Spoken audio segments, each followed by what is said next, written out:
Penampilan Patricia Schulz, menantu Tommy Soeharto nge-DJ di resepsi bersama Dharma Mangkuluhur. Keluarga cendana baru saja menyambut anggota keluarga baru, Patricia Schulz yang menjadi menantu Tommy Soeharto setelah resmi menikah dengan putra sulungnya, Dharma Mangkuluhur Hutomo. Diketahui, Dharma Mangkuluhur menikahi Patricia Schulz dengan mengusung adat Jawa di kawasan Sentul, Jawa Barat, pada Minggu, 11 Januari 2026. Penampilan Patricia Schulz di hari spesialnya itu memancarkan kecantikan dan keanggunan membuat para tamu undangan pangling.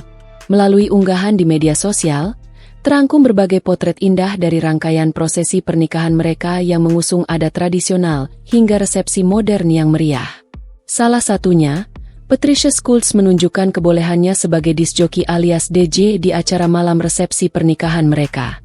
Sebagai seorang DJ profesional, Patricia memberikan kejutan istimewa di hari pernikahannya.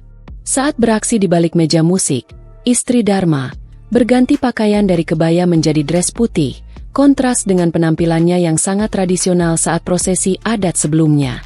DJ ternama di Indonesia ini kemudian beraksi bersama dua orang sahabatnya sesama DJ, dan mereka menghibur para tamu undangan dengan berbagai lagu. Menantu Tommy Soeharto dan Tata Cahyani ini begitu energik sambil berjoget bersama sang suami. Diketahui, Patricia bergabung dengan label rekaman Spinach Records. Diketahui, cucu Presiden Soeharto itu telah menjalani hubungan asmara selama 6 tahun dengan Patricia Schulz. Selain DJ, Pat juga seorang model, dan acap tampil di ajang fashion tanah air. Download Tribun X sekarang. Menghadirkan lokal menjadi Indonesia.